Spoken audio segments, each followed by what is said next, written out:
अगर गर्मियों में आपकी गाड़ी का एसी भी कूलिंग करना छोड़ गया है या फिर बहुत कम कूलिंग करता है, तो आपने इसे किसी भी मैकेनिक को दिखाने से पहले या फिर इसकी जनरल सर्विस करवाने से पहले ये 2 काम कर लेने हैं। आपकी गाड़ी का एसी नई गाड़ी के एसी के जैसी कूलिंग करने लगेगा। अस्सलाम वालेकुम फ्रेंड्स, मैं हूं शहजाद मुगल और आप देख रहे हैं टेक नॉलेज। समटाइम ऐसे होता है कि गर्मी में गाड़ी जब खड़ी होती है तो हम गाड़ी ड्राइव करके जब अपनी डेस्टिनेशन की तरफ जाते हैं तो हमारी डेस्टिनेशन आने तक गाड़ी का एसी कूलिंग नहीं पकड़ता, मतलब कि ठंडी हवा नहीं देता। तो फ्रेंड्स, एक्चुअल में गाड़ी का एसी ठीक से काम कर रहा होता है, वो इनपुट एनर्जी भी पूरी ले रहा होता है और आउटपुट भी पूरी दे रहा होता है, लेकिन इसके बावजूद आप तक ठंडी हवा नहीं पहुंच पाती। तो उसके लिए हमें कौन से 2 काम करने हैं? सबसे पहले तो फ्रेंड्स, आपकी किसी भी टाइप की गाड़ी हो, कोई भी मॉडल हो, तो पहले नंबर पे हम उसका ये डैशबोर्ड खोल के तो उसका एयर फिल्टर साफ़ कर लेंगे। बहुत सारे लोगों को तो पता होता है कि इसका एयर फिल्टर किस जगह पे होता है, लेकिन इनमें से काफ़ी लोगों को ये पता ही नहीं होता कि गाड़ी के अंदर एसी की हवा को क्लीन करने के लिए भी एक अदद फिल्टर लगा होता है, जो कि एसी की हवा को क्लीन करके इस इन वेंट्स से निकाल के हमारे तक पहुंचाता है। तो वो कहाँ पे लगा होता है? वो इस कंसोल बॉक्स के अंदर लगा होता है। आमतौर पे ये कंसोल बॉक्स सिर्फ इतना ही खुलता है, तो इसे खोलने के लिए भी हमें छोटे छोटे 2 काम करने पड़ते हैं। एक तो इसके साथ इस बिल्कुल साइड पे एक जैक लगा होता है। जैक के यहाँ पे पूरे अंगूठे की एक जगह बनी होती है, वहाँ पे अंगूठा रख के हमें इसे जस्ट इस तरह पुश करना होता है, तो यहाँ से जैक हट जाता है और उसके बाद ये कंसोल बॉक्स बेसिकली फ्री हो जाता है। ये अगर आप खोलते हैं तो ये आराम से नीचे आने की बजाय डायरेक्टली नीचे इस तरह बजने लगता है, क्योंकि हमने इसका यहाँ से जैक हटा दिया होगा। जैक को हटाने के बाद हम इसे दोनों तरफ से पुश करेंगे इस तरह, और यहाँ से ये बाहर आ जाता है और इसे हम नीचे की तरफ इस तरह ले जाएंगे। इस बॉक्स के पीछे टोटल एसी का सिस्टम लगा होता है। गाड़ी कोई भी हो, उसके इस जगह पे ये क्लिप लगे होंगे। इन क्लिप्स को दबा के तो हम यहाँ से इसका ये फिल्टर वाला बॉक्स बाहर निकाल लेंगे। तो इसके अंदर ये जो फिल्टर लगा होता है, सीज़न में ये हमें हर हफ्ते साफ़ करना चाहिए। इसके गंदे होने की वजह से या ब्लॉक होने की वजह से या चौक होने की वजह से एसी की एयर थ्रो कम हो जाती है। यहाँ पे ब्लॉकेज की वजह से इसके इन वेंट्स से एसी की हवा कम आने लगती है, जिसकी वजह से भी कूलिंग कम हो जाती है। तो एक तो हमें इसे क्लीन करना है, और अगर ये ब्लॉक हो चुका हुआ है तो फिर इसे चेंज कर देना है। नया लगाने के बावजूद भी आपको इसके वेंट्स से अच्छे वाली एयर नहीं आती, तो मैं इसकी एक बड़ी ज़बरदस्त सी आपको टिप दे देता हूँ कि आप इसे निकाल के साइड पे कर दें, बाहर निकाल दें। और आमतौर पे हमारे जो घरों में एसी लगा होता है, जो जिसकी जालियाँ इस तरह की होती हैं, हमारे घर के एसी में इस तरह का जाली वाला फ़िल्टर लगा होता है। एसी फ्रिजों वाली शॉप से इस तरह के फ़िल्टर मिल जाते हैं, वो हम लेके इसके पूरे साइज़ का हम ये वाला फ़िल्टर काट के तो इसके अंदर अगर फिट कर देंगे और अब इसे लगा देंगे, तो इस फ़िल्टर की बजाय इस फ़िल्टर से हमें हवा बहुत ज़्यादा वाली मिलेगी और बिल्कुल साफ़ मिलेगी। यानी इसके अंदर भी कोई कचरा, कोई डस्ट, कोई जो हवा में मौजूद लुई वगैरह होती है वो इसके अंदर रह जाएगी। और लेकिन साफ़ हमें इसे भी करना है, इसे भी हमें हर हफ्ते निकाल के साफ़ करना है, इसे धो के लगाना है। लेकिन यह है कि हवा इस वाले फ़िल्टर की निस्बत डबल आने लगेगी। इससे भी आपका एसी बहुत अच्छा काम करने लगेगा, मतलब हवा ज़्यादा आएगी तो आपको फीलिंग भी अच्छी आएगी। तो फ्रेंड्स, यही वो जगह है जिस जगह से एसी हवा लेके तो वेंट्स के ज़रिए हमारे फेस पे या जहाँ पे भी हम एडजस्ट करते हैं वहाँ पे हमें ये ठंडी हवा देता है। और बिल्कुल इसके ऊपर एक अदद शटर लगा होता है। अगर हम अंदर की तरफ से एयर लेना चाहें तो वो शटर बाहर की तरफ वाली एयर को ब्लॉक कर देता है, और अगर हम बाहर की तरफ वाली हवा, यानी बाहर अगर मौसम अच्छा है और साफ़ सुथरा है तो बाहर की तरफ से हवा लेना चाहते हैं तो फिर हम इसे अंदर की तरफ से ब्लॉक कर देते हैं। जिस तरह ये आप देख सकते हैं, इसने अंदर वाले हिस्से को ब्लॉक कर दिया है और अब ये बाहर से हवा लेना शुरू कर देगा। और जैसे ही मैं अंदर से हवा लेने के लिए बटन प्रेस करूंगा तो इसका शटर बाहर से आने वाली हवा को बंद कर देगा। अब ये अंदर की तरफ से हवा लेने लगेगा। लेकिन दोनों सूरतों में इसकी हवा जो हमने फ़िल्टर निकाला है उसमें से होके ही जाएगी। एसी अंदर से हवा ले या बाहर से हवा ले, इसके अंदर कुछ अरसे बाद इसके वेपोरेटर में मिट्टी जमना शुरू हो जाती है, और जिसकी वजह से भी कूलिंग का बहुत ज़्यादा फ़र्क पड़ता है। तो फ्रेंड्स, इसके अंदर मौजूद इसके वेपोरेटर को क्लीन करना एक मुश्किल तरीन काम है, क्योंकि इसके वेपोरेटर को खोलने के लिए ये पूरा डैशबोर्ड खोलना पड़ेगा। डैशबोर्ड खुलेगा, उसके बाद इसकी सारी फिटिंग खुलेगी, उसके बाद इसका अंदर से वेपोरेटर बाहर आएगा, फिर वो वॉश होगा, वो क्लीन होगा, और ये एक बहुत लेंथी और महंगा और मुश्किल तरीन काम होगा। तो हम इसे बिना खोले, बिना कोई लंबे चौड़ी परेशानी के, हम इसके वेपोरेटर को बड़ी आसानी से चंद मिनटों में साफ़ कर लेंगे, क्लीन कर लेंगे, बिल्कुल ऐसे ही जैसे हम गाड़ी का बोनट खोल के तो इसके रेडिएटर पे पानी लगा के गाड़ी का रेडिएटर और एसी का कंडेंसर साफ़ कर लेते हैं, बिल्कुल ये भी इसी तरह ही साफ़ होने वाला है। तो उसके लिए फ्रेंड्स हम क्या करेंगे, चूँकि ये जिस जगह से हवा लेता है इसके बाद सारा एरिया बंद होता है, यहाँ से हवा गुजरती हुई जाती हुई सिर्फ़ और सिर्फ यहाँ से ही डैशबोर्ड के मेन वेंट से ही बाहर निकलती है। इसके अलावा रास्ते में कोई ऐसी जगह नहीं होती जहाँ से इसकी एयर बाहर निकल आए। तो इसके लिए एसी क्लीनर हमें मार्केट से मिल जाता है, कंपनी कोई भी हो, किसी भी कंपनी का हो, ये एसी प्रो क्लीनर हमें मार्केट से आसानी मिल जाएगा, बहुत ज़्यादा महंगा नहीं होता। ये ऑफ़लाइन मार्केट से हमें 400 से 500 रुपये का मिल जाता है, ऑनलाइन में ये 600-700 का मिल जाएगा। अगर आप इसे ऑलरेडी जानते हैं तो आपने इसका इस्तेमाल करने का तरीका जहाँ भी देखा होगा वो गलत देखा होगा, क्योंकि मैंने इसे जहाँ भी देखा है सब लोग इसे गलत तरीके से यूज़ करते हैं, जिसकी वजह से एसी क्लीन नहीं हो पाता। सिर्फ 1-2-4 दिन इसकी खुशबू रहती है, जिससे आपको लगता है कि हमारा एसी बहुत अच्छे से वर्क कर रहा है। इसके साथ इस तरह की नॉब मिलती है और साथ में एक अदद ये पाइप मिलता है। पाइप को हमने नॉब के अंदर लगा लिया और अब हमने इसके ऊपर इसे चढ़ा दिया, ऊपर लगा दिया।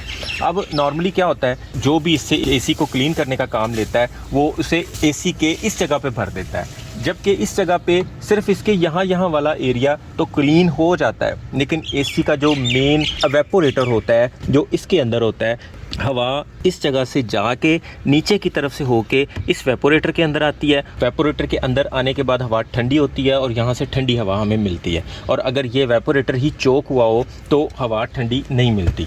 मैं आपको इसे नीचे की तरफ से भी दिखाने की कोशिश करता हूँ। नीचे की तरफ से यहाँ इसकी ये एक डक्टिंग लगी होती है, डक्टिंग को हम यहाँ से बाहर की तरफ खींचते हैं तो ये डक्टिंग अलग हो जाती है। अब आप देख सकते हैं कि ये वाला हमारा फ़ैन है, ये जो ब्लोअर फ़ैन जो मैंने आपको ऊपर से दिखाया है, यहाँ से हवा इस चैनल के ज़रिए होती हुई यहाँ आती है, यहाँ से इस वेपोरेटर के अंदर चली जाती है और फिर वो हवा मेन वेंट्स के ज़रिए हमें बाहर को मिल जाती है। इसके अंदर मज़ीद जो ऑप्शंस होती हैं वो इसके अंदर शटर लगे होते हैं, वो आपने अगर पाँव की तरफ हवा लेनी है तो वो दूसरा शटर बंद हो जाता है। इसके अंदर इस तरह के शटर लगे होते हैं सारे, जिनमें से ये एक पाँव की तरफ हवा देने वाला शटर है। और इस वेपोरेटर के ये बिल्कुल नीचे ये एक पानी वाला इसका ड्रेन पाइप लगा होता है। आपने अक्सर देखा होगा कि जब हम एसी चला रहे होते हैं, गाड़ी नीचे से पानी फेंक रही होती है, तो इसके अंदर जो पानी बनता है वो इस ड्रेन पाइप के ज़रिए नीचे चला जाता है। यहाँ पे आपको एक चीज़ और बताता चलूँ कि अगर किसी गाड़ी के अंदर ये ड्रेन पाइप लीक हो जाए और आपको पता नहीं चले, उस गाड़ी का सारा फर्श गल जाता है और आपको पता तब चलता है जब वो टोटल ही वेस्ट हो चुका होता है। एक तो कभी कभार गाड़ी में स्मेल भी फील होती होगी, अदरवाइज़ ये गाड़ी को अंदर से टोटल को जंग आलूद भी कर देता होता है। तो फ्रेंड्स, हमें इस केमिकल को इस वाले वेपोरेटर के अंदर लेके जाना है किसी तरह। तो चूंकि ये इसकी सारी एयर यहाँ से आगे की तरफ जा रही है, तो अगर हम इसे खोलते हैं तो एक लेंथी काम हो जाएगा, लंबा काम हो जाएगा। तो हम इसे इसके अंदर डालने का कोई और जुगाड़ करेंगे। ये जो फ़ैन ब्लोअर है इसके साइडों पे जगह होती है, ये हवा यहाँ से सक करता है, तो जब ये फ़ैन चलेगा तो ये इस फोम को लेके वेपोरेटर के अंदर ले जाएगा, वहाँ से होती हुई हवा ऊपर वाले वेंट के ज़रिए बाहर आ जाएगी। तो हम इस स्प्रे को इसके अंदर भरेंगे, इसके किसी भी एक कट के अंदर से हम इस पाइप को घुसा के इसके अंदर फोम भर देंगे।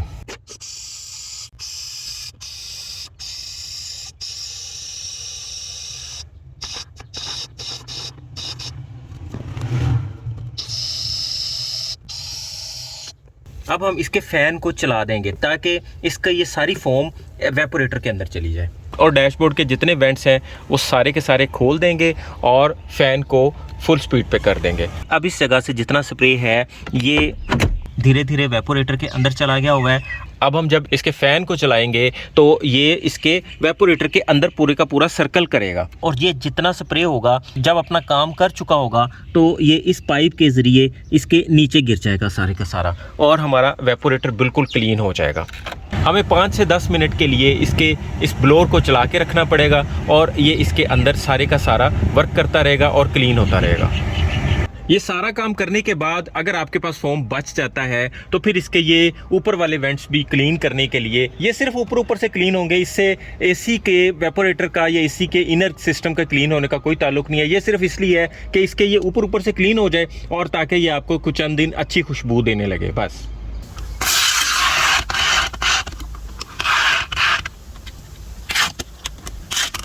लेकिन इसके अंदर भी स्प्रे को करने के बाद एकदम से हम फ़ैन को नहीं चला देंगे, कुछ देर स्टे करेंगे ताकि ये अंदर से इसकी कोई मैल वगैरह जो भी है वो अच्छे से उखड़ जाए। उसके बाद हम फ़ैन चलाएंगे और ख़ुद साइड पे हो जाएंगे, क्योंकि ये जब फ़ैन चलाएंगे तो ये आपके फेस पे भी पड़ सकता है और अगर किसी वजह से आपकी आंखों में चला जाए तो फ़ौरन से ठंडे पानी की आंखों में छींटे मारें। इसको वापस लगाने का तरीका भी बहुत सिंपल और बहुत सादा है। इसको जस्ट हमने यहाँ से इस तरह पकड़ के तो यहाँ रख के तो इस तरह दबाना है तो ये इसके अंदर ऑटोमेटिकली फिक्स हो जाएगा। इस कंसोल बॉक्स को हम फिर दोबारा से इस तरह पुश करेंगे और ये वापस इस तरह जब दबाएंगे तो ये इस तरह लग जाएगा। इसके जैक को लगाने का तरीका भी ऐसे ही सिंपल है। जिस तरह ऊपर की तरफ इसका थंब का निशान बना होता है, इसी तरह नीचे की तरफ भी बना होता है। तो ऊपर हमने थंब से दबाया था, नीचे हम फिंगर से दबाएंगे। इसको थोड़ा सा बाहर खींच के इसके इस जगह पे इसके अंदर यहाँ रख के तो जस्ट ऊपर की तरफ पुल करेंगे तो ये इसके अंदर फिक्स हो जाएगा और फिर हम इसे दबा देंगे। साथ साथ मैं इस कंसोल बॉक्स का एक टिप भी दे दूं कि आमतौर पे जब हम इस बॉक्स के अंदर कुछ चीज़ें रखते हैं तो वो गाड़ी के चलते हुए आवाज़ करती हैं। तो हमने इसके अंदर गाड़ी को साफ़ करने वाला जो सॉफ्ट सा कपड़ा होता है वो हमने इसके अंदर ग्लू गन के साथ इस तरह अटैच कर दिया हुआ है इसके अंदर की तरफ। और अब हम जब भी इसमें कोई ग्लासेस रखते हैं या कोई और चीज़ रखते हैं, लाइक अगर हम इसके अंदर अब इस तरह भी ग्लासेस रख देते हैं तो वो कहीं ग्लासेस को भी स्क्रैच नहीं आएंगे और इस बॉक्स के अंदर पड़ी चीज़ें आवाज़ भी नहीं करेंगी। गाड़ी के मैट्स को हमेशा डस्ट फ्री रखें, क्योंकि जब आप गाड़ी के अंदर वाली साइड से एयर को ले रहे होते हैं तब वो इन मैट्स से मिट्टी को, डस्ट को सक करती है।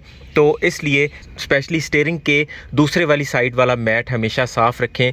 अगर ये गंदा होगा, डस्टी होगा तो इस जगह से भी एसी हर वक्त थोड़ी थोड़ी मिट्टी उठाता रहेगा। हमने इतना सा काम करके हमारे एसी की अंदर की तरफ से मतलब इनर सर्विस मुकम्मल कर ली हुई है। बाहर की तरफ से तो हम पानी का पाइप लगा के इसका कंडेंसर वॉश कर लेते हैं, धो लेते हैं, साफ़ कर लेते हैं, रेडिएटर भी साफ़ कर लेते हैं, लेकिन अंदर से एसी की क्लीनिंग नहीं हो पाती। जिसने हमें ठंडी हवा देनी होती है वही साफ़ नहीं होता, तो सिर्फ कंडेंसर को साफ़ करने का भी कोई फ़ायदा नहीं होता। लेकिन बावजूद इसके आप सख्त गर्मी में अगर ड्राइव पे निकल रहे हैं, ड्राइव पे जा रहे हैं कहीं, तो पानी का पाइप लेकर एक दफ़ा इसके कंडेंसर पे ज़रूर डाल दें, बोनट खोल के डाल दें या इसके फ्रंट से पानी इसके आगे ज़रूर लगा दें। उससे ये होगा कि सख्त गर्मी में जो गाड़ी का टेम्परेचर ऑलरेडी बहुत हाई हो चुका होगा उससे एसी को कुछ ज़्यादा वाला फ़र्क नहीं पड़ेगा और एसी बहुत अच्छा काम करने लगेगा। बेशक उसके अंदर की तरफ से इनर सिस्टम उसका क्लीन भी होगा, सब कुछ ठीक भी होगा, लेकिन गाड़ी का खुद का टेम्परेचर बहुत हाई होता है